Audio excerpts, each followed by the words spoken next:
Bom dia, boa tarde ou boa noite. Seja muito bem-vindo ao CAC Estudos Espíritas. Aqui com vocês, Croif Freitas, e nós estamos hoje aqui para mais um Clube do Livro. Bora? Pedindo a você para seguir o CAC no @CAC Estudos Espíritas lá no Instagram e também para fazer a inscrição no canal do YouTube CAC Estudos Espíritas e ativar as notificações, se possível, dar o joinha no vídeo ao final, se você gostar. Estamos aqui com o nosso slide padrão de CAC, Kardec, Amor e Caridade. Nossa obra de Clube do Livro atual é o livro Ação e Reação, ditado por André Luiz e psicografado por Francisco Cândido Xavier. Estamos no capítulo 12, que tem como título Dívida Agravada.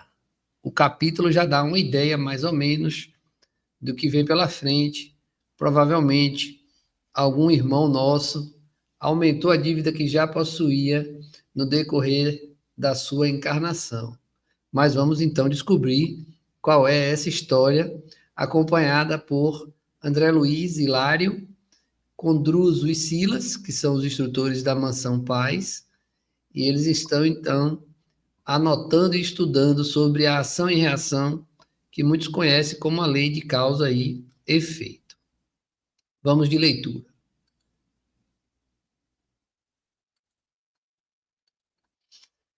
Enquanto outros servidores da instituição por nós passavam, à pressa com evidente intuito de auxiliar, o dileto companheiro de Druso desceu a escadaria do templo em nossa companhia, explicando.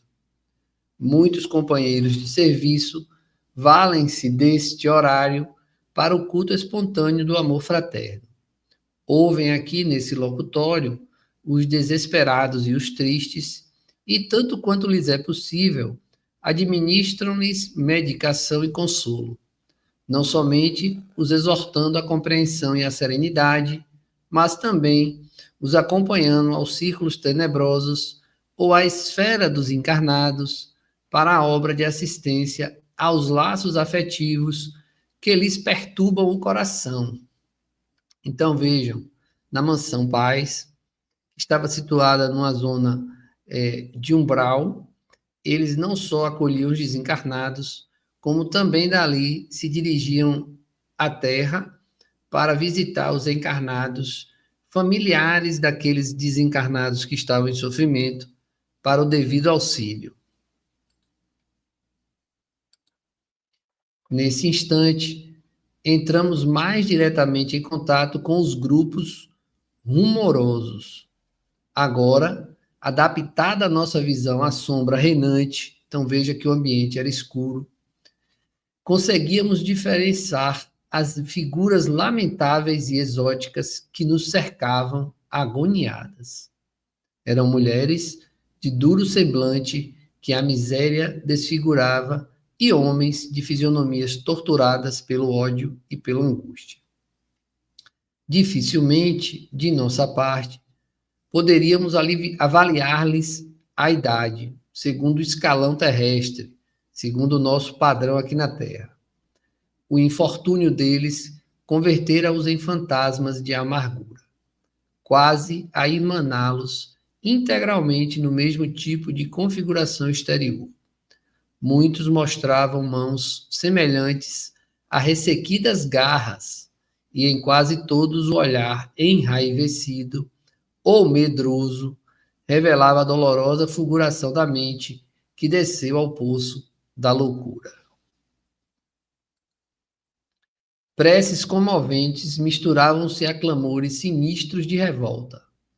E, vendo, contristados, a multidão em movimento rudes, ante as portas abertas do santuário tranquilo, perguntamos ao assistente por que não se acolhia toda ela ao templo hospitaleiro, então quase deserto. Silas, contudo, designando a entrada do edifício que víamos de deixar, fixou a portaria radiante que, da forte penumbra, mais se nos afigurava um túnel aberto para a luz e esclareceu. Então vejam, André Luiz e Hilário questionaram a Silas por que aquelas pessoas em sofrimento não entravam na mansão, já que ela estava quase vazia. E Silas olhou para a entrada e do lugar que eles estavam parecia um túnel de luz. E agora ele vai explicar a André Luiz e Hilário por que as pessoas desencarnadas naquele estado mental, espiritual, de perturbação, não conseguiam entrar. Vamos ver a explicação de Silas. Efetivamente, reportam-se vocês à medida desejável. Era o que ele também desejaria. Entretanto, apenas ingressam no recinto sagrado quantos lhe podem suportar a claridade com o respeito devido. Perceberam?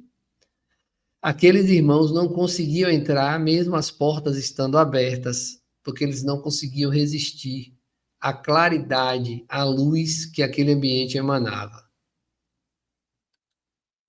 Quase todos os irmãos que se congregam nesta praça trazem mutilações que a perversidade lhes impôs, ou são portadores de sentimentos tigrinos que etições comoventes mal encobrem, soluços comoventes mal encobrem. E com semelhantes disposições, não resistem ao impacto da claridade dominante, dosada em fotônios específicos, a se caracterizarem por determinado teor eletromagnético, indispensável à garantia de nossa casa.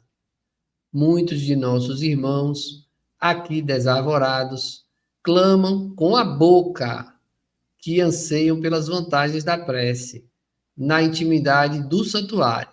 No entanto, por dentro, lá estimariam tripudiar sobre o nome sublime de nosso Pai Celeste, no culto à ironia e à blasfêmia.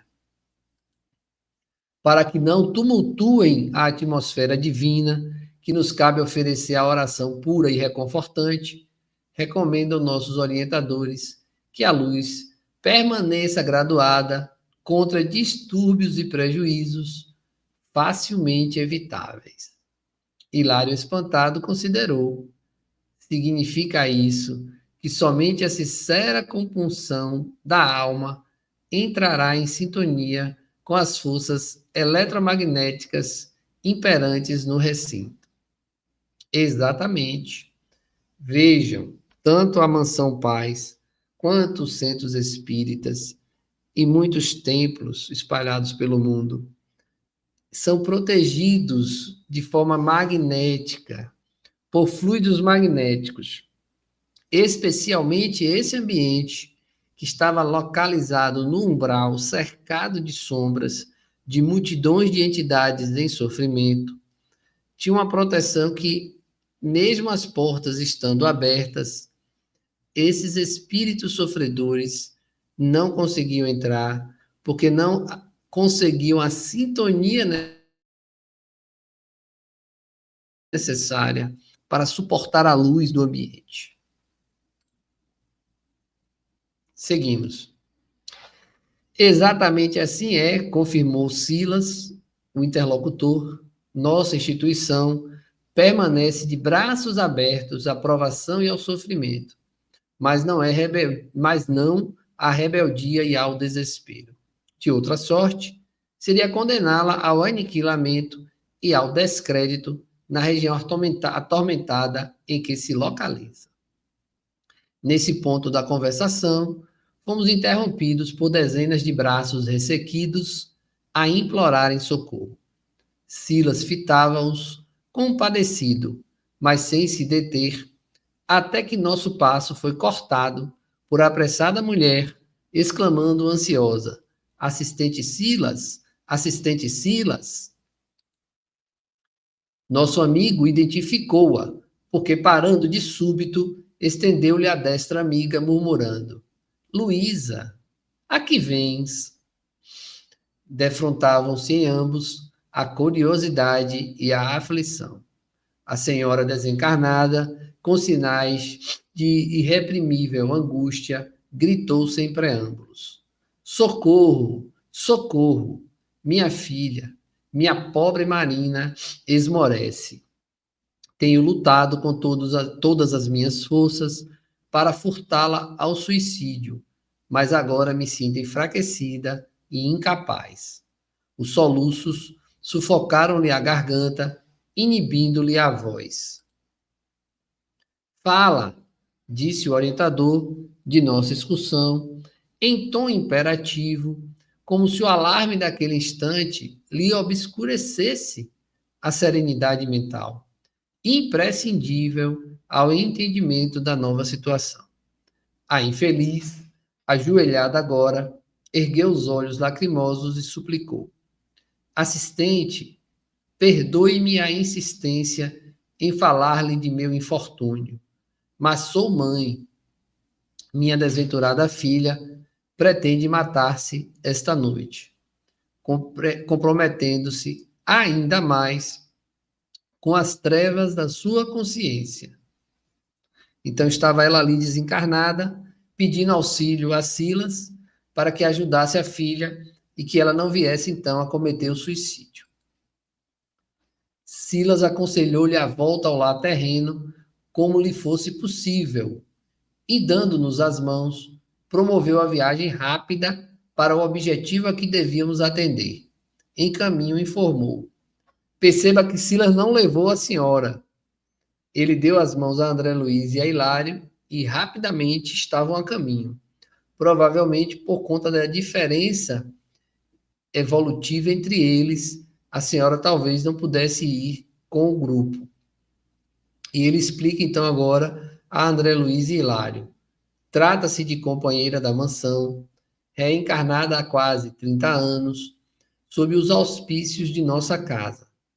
Prestar-lhe-emos o necessário auxílio, ao mesmo tempo que vocês poderão examinar um problema de débito agravado.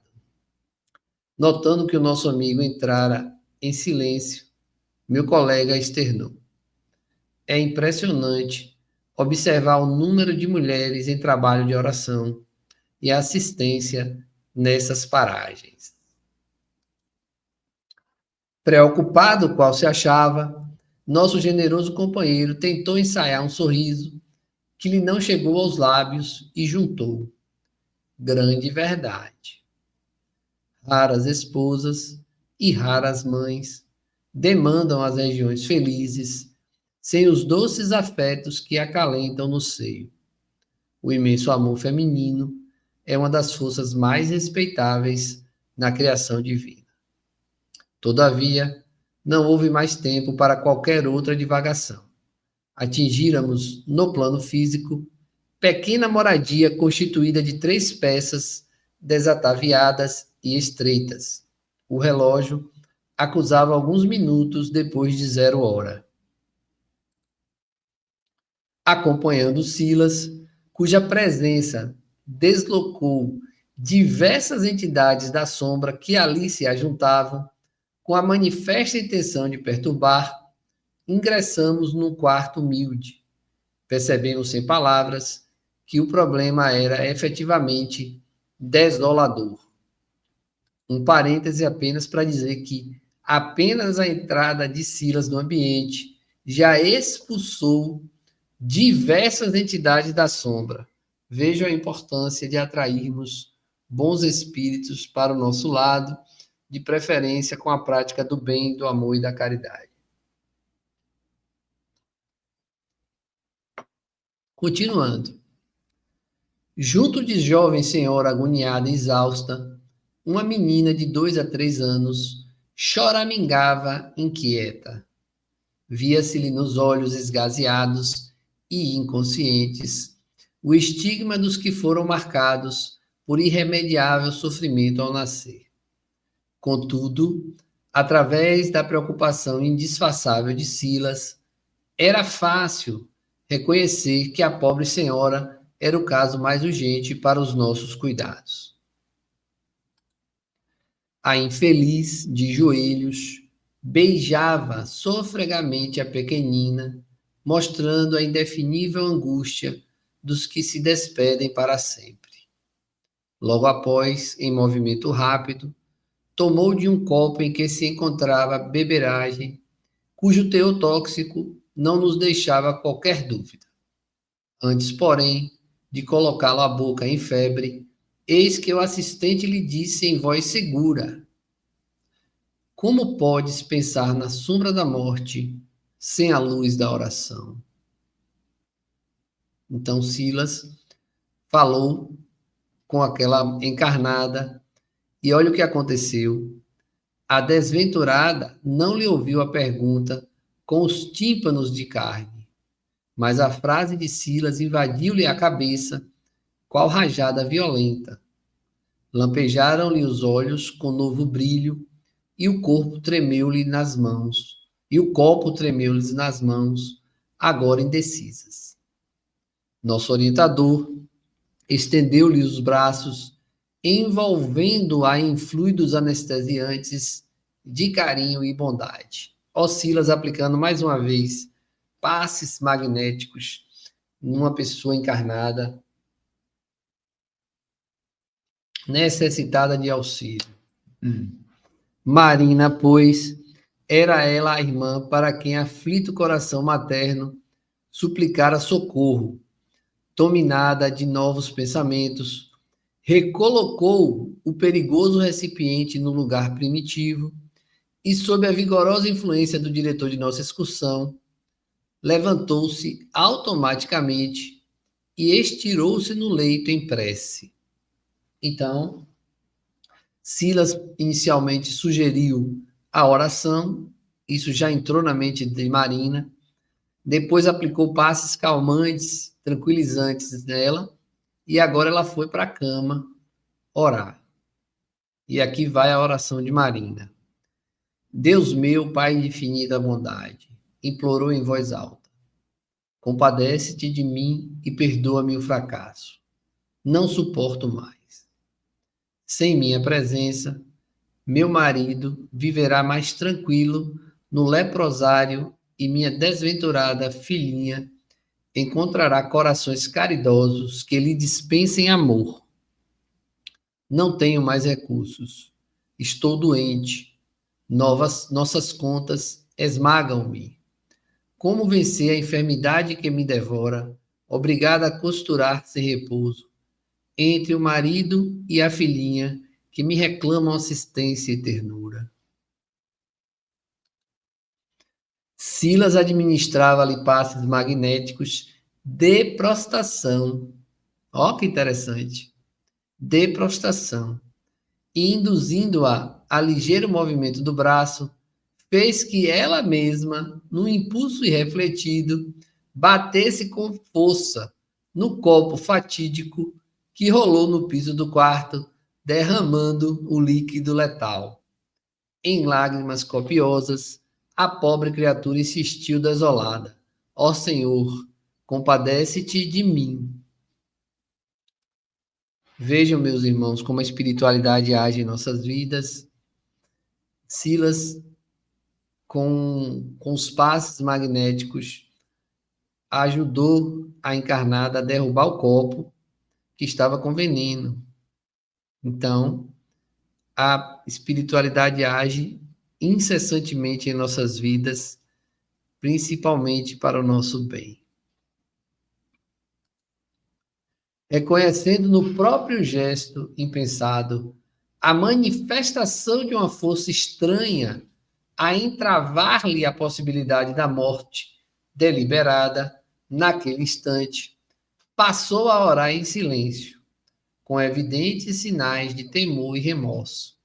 Atitude mental essa que lhe acentuava a passividade e da qual se valeu o assistente para conduzi-la ao sono provocado. Mais uma vez, a atuação de Silas induzindo a encarnada a um sono.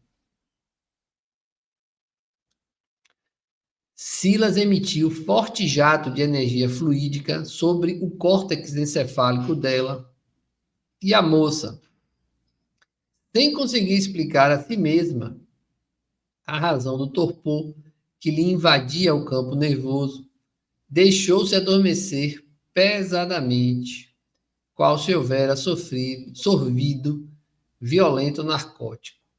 O assistente interrompeu a operação socorrista e falou-nos bondoso. Temos aqui asfixiante problema de conta agravada. E designou a jovem mãe, agora extenuada, e designando a jovem mãe, agora extenuada, continuou. Marina veio de nossa mansão para auxiliar a Jorge e Zilda, dos quais se fizera devedora. Então, ela era devedora de Jorge e Zilda. No século passado, interpôs-se entre os dois quando recém-casados, impelindo-os a deploráveis leviandades que lhe valeram angustiosa demência no plano espiritual. Então, na vida passada, ela entrou no meio de Jorge e Zilda, que tinham outros nomes, é óbvio, e destruiu o casamento deles, e os dois, ao desencarnarem, estavam com uma angustiosa demência no plano espiritual. Silas continua. Depois de longos padecimentos e desajustes, permitiu o Senhor que muitos amigos intercedessem junto aos poderes superiores para que se lhes recompusesse o destino, e os três renasceram no mesmo quadro social para o trabalho regenerativo. Marina, a primogênita do lar de nossa irmã Luísa, recebeu a incumbência de tutelar a irmãzinha menor, que assim se desenvolveu ao calor de seu fraternal carinho. Mas, quando moças feitas, há alguns anos, eis que, segundo o programa de serviço traçado antes da reencarnação, a jovem Zilda reencontra a Jorge e reata, instintivamente, os elos afetivos do pretérito, do passado. Amam-se com fervor e confiam-se ao noivado. Marina, porém, longe de compreender as promessas esposadas no mundo maior, no programa de reencarnação, pelos quais lhe cabia amar o mesmo homem no silêncio da renúncia construtiva, amparando a irmãzinha, outrora repudiada esposa, nas lutas purificadoras que a atualidade lhe ofertaria, passou a maquinar projetos inconfessáveis, tomada de intensa paixão.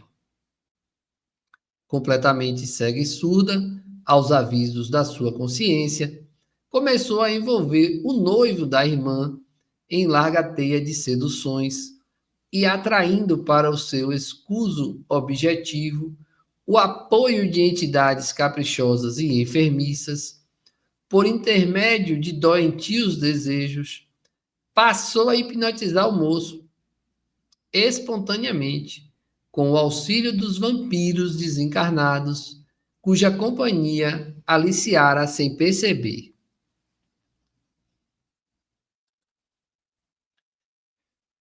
Vejam, meus irmãos, como funciona esse intercâmbio do plano físico com o plano invisível.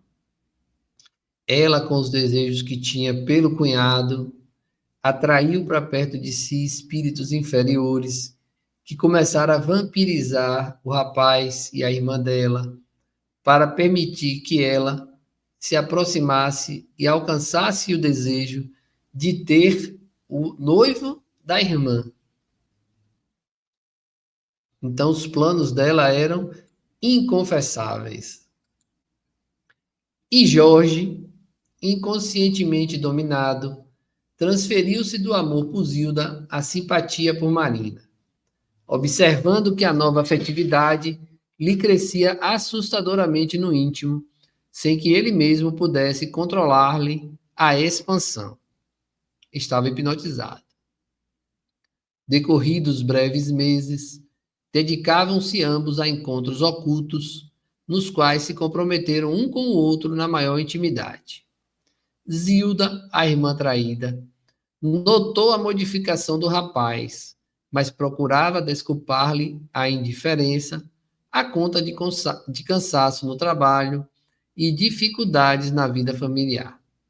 Todavia, em faltando apenas 2 semanas para a realização do consórcio do casamento, surpreende-se a pobrezinha com a inesperada e aflitiva confissão. Jorge expõe-lhe a chaga que lhe excrucia o mundo interior. Não lhe nega admiração e carinho, mas desde muito reconhece que somente Marina deve ser-lhe a companheira no lar. Imagine receber essa notícia 2 semanas antes do casamento, que o seu noivo está apaixonado pela sua irmã. A noiva preterida sufoca o pavoroso desapontamento que a subjuga e aparentemente não se revolta. Mas, introvertida e desesperada, consegue na mesma noite do entendimento a dose de formicida com que põe termo à existência física. Alucinada de dor, Zilda desencarnada foi recolhida por nossa irmã Luísa, que já se achava antes dela em nosso mundo, admitida na mansão pelos méritos maternais. A genitora, desde idosa, rogou o amparo de nossos maiores. Então veja que Luísa recebeu no plano espiritual sua filha, que havia cometido suicídio por conta das ações da irmã e do noivo. Mas observem, na posição de mãe, apiedava-se de ambas as jovens, de vez que a filha traidora, aos seus olhos, era mais infeliz que a filha escarnecida.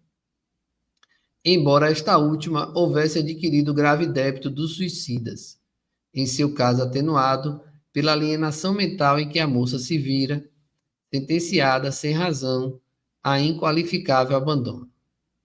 Examinado o assunto carinhosamente pelo ministro Sânzio, que conhecemos pessoalmente, determinou ele que Marina fosse considerada devedora em conta agravada por ela mesma.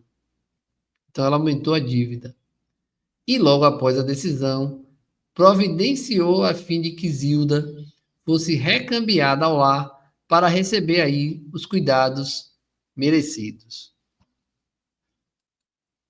Marina falhara na prova de renúncia em favor da irmã, que lhe era credora generosa, mas condenara-se ao sacrifício pela mesma irmãzinha, agora imposta pelo aresto da lei ao seu convívio, na situação de filha terrivelmente sofredora e imensamente amada.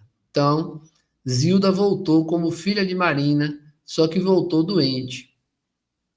Foi assim que Jorge e Marina, livres, casaram-se, recolhendo na terra a comunhão afetiva pela qual suspiravam. Entretanto, 2 anos após o enlace, receberam Zilda em rendado berço, como filhinha estremecida. Mas, desde os primeiros meses do rebento adorado, identificaram-lhe a dolorosa prova.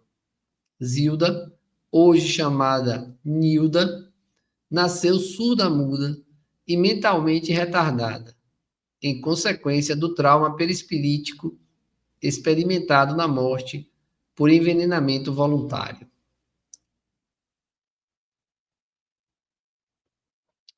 Percebe, meus irmãos, a ação e reação, a causa e efeito? Zilda cometeu suicídio por conta do que Jorge e Marina fizeram, teve o direito de voltar como filha deles, mas padecendo ainda por ter cometido suicídio.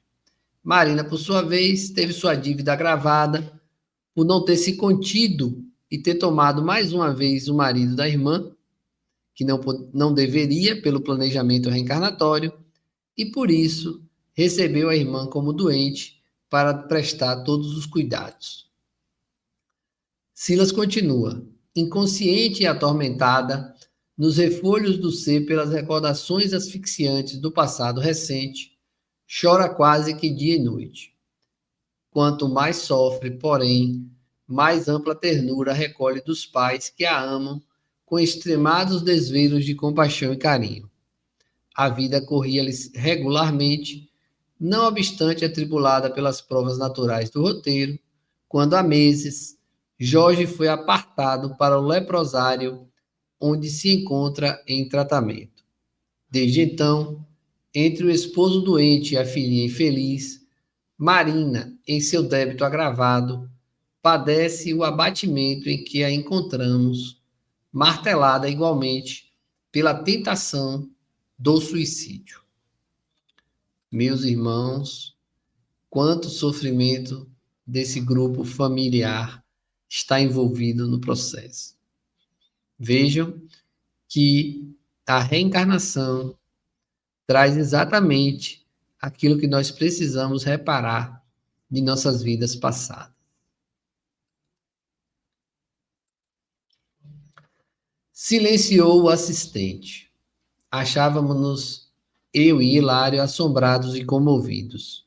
O problema era doloroso do ponto de vista humano, contudo encerrava precioso ensinamento da justiça divina. Silas acariciou a moça prostrada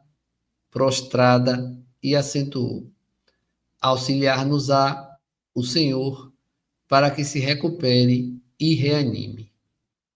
Nesse instante, a irmã Luísa penetrou no recinto. Veja que ela chegou um tempo depois. Entre deprimida e ansiosa. Inteirou-se de todas as ocorrências e agradeceu, enxugando as lágrimas. Silas, no entanto, interessado em conduzir o socorro até ao fim, administrou novos recursos magnéticos à mãezinha debilitada, Marina, e então presenciamos um quadro inesquecível. Imaginem o que é. Marina ergueu-se em espírito sobre o corpo somático e pousou em nós o olhar vago e inexpressivo. Nosso diretor, porém, como a despertar-lhe as percepções do espírito, afagou-lhe as pupilas com as mãos aureoladas de fluidos luminescentes e, de repente, à maneira do cego que retorna a visão, a pobre criatura viu a genitora que lhe estendia os braços amigos e carinhosos. Com lágrimas a lhe correrem dos olhos, refugiou-se-lhe no regaço, gritando de alegria: Mãe, minha mãe, pois és tu? Luísa acolheu-a docemente no colo afetuoso, qual se o fizesse a uma criança doente, e, mal reprimindo a emoção, falou-lhe triste: Sim, filha querida, sou eu, tua mãe. Rendamos graças a Deus por este minuto de entendimento. E beijando-a ternamente, embora aflita, continuou: Por que o desânimo, quando a luta apenas começa? Ignoras que a dor é a nossa custódia celestial? Que seria de nós, Marina, se o sofrimento não nos ajudasse a sentir e raciocinar para o bem? Regozija-te no combate que nos acrisola e salva para a obra de Deus. Não convertas o amor em inferno para ti mesma e nem creias consigas aliviar o esposo e a filhinha com a ilusão da fuga impensada, abre aspas, o suicídio. Lembra-te de que o Senhor transforma o veneno de nossos erros em remédio salutar para o resgate de nossas culpas. A enfermidade de nosso Jorge e a provação de nossa Nilda constituem não somente o caminho abençoado de elevação para eles mesmos, mas igualmente para teu espírito, que se lhes associa à experiência na trama da redenção. Aprende a sofrer com humildade, para que a tua dor não seja simplesmente orgulho ferido. Que fizeste do brio de mulher e do devotamento de mãe? Olvidaste o culto da oração que o lar te ensinou? Enganaste-te, assim tanto, para abraçar a covardia como glória moral? Ainda é tempo. Levanta-te, desperta, luta e vive. Vive para recuperar a dignidade feminina que tisnaste com a nódoa da traição. Recorda a irmãzinha que partiu, acabrunhada ao peso do fardo de aflição que lhe impuseste, e paga em desvelo e sacrifício, ao pé da filhinha doente, a conta que deves à eterna justiça. Humilha-te e resgata a própria consciência, com o preço da expiação dolorosa, mas justa. Trabalha e serve, esperando em Jesus, porque o divino médico te restituirá a saúde do esposo, para que juntos possamos conduzir a pequenina enferma ao porto da necessária restauração. Não penses estar sozinha nas longas e ermas noites em que te divides entre a vigília e a desolação. Comungamos os mesmos sonhos, partilhamos as mesmas lutas. Que paraíso haverá para os corações maternos que choram, além do túmulo, senão a presença dos filhos abençoados, embora esses, muitas vezes, lhe ocasionem longos dias de angústia. Compadece-te de mim, tua mãe, por enquanto sentenciada ao sofrimento pelo amor com que te ama. Que lindo! Calou-se Luísa, pois que singutos incessantes lhe abafavam a voz. Soluços incessantes lhe abafaram a voz. Marina, agora ajoelhada e lacrimosa, osculava-lhe as mãos, clamando em súplica. Mãe querida, perdoa-me, perdoa-me. Luísa ergueu-a com esforço e, dando-nos ideia dos calvários maternais que costumam prender as grandes mulheres depois da morte, conduziu-a em passos vacilantes até a criança enferma e, acarinhando a fronte da pequenina, empapada de suor, implorou humilde: Filha querida, não procures a porta falsa da deserção. Vive para tua filhinha, como permite o Senhor, possa eu continuar vivendo por ti. A moça, renovada, rojou-se sobre a menina triste, mas como se a emotividade daquela hora lhe sufocasse a mente desperta, foi repentinamente atraída pelo corpo de carne, como o grânulo de ferro pelo ímã, e vimos-la acordar em pranto copioso, bradando inconsciente: Minha filha, minha filha. O assistente respeitoso despediu-se de Luísa e afirmou: Louvado seja Deus. Nossa Marina ressurge transformada. Que bênção, hein? Afastamo-nos sem palavras. Lá fora, no céu, nuvens distantes coroavam-se de luz aos clarões purpúreos da aurora, e de alma embriagada de reconhecimento e esperança, meditei na infinita bondade de Deus, que faz raiar depois de cada noite a bênção de novo dia. Que lindo e difícil. Terminamos aqui o capítulo 12, Dívida Gravada. No próximo capítulo, capítulo 13, de título Débito Estacionário, vamos conhecer mais um pouco do que André Luiz e Hilário aprenderam com Silas e Druso na Mansão Paz.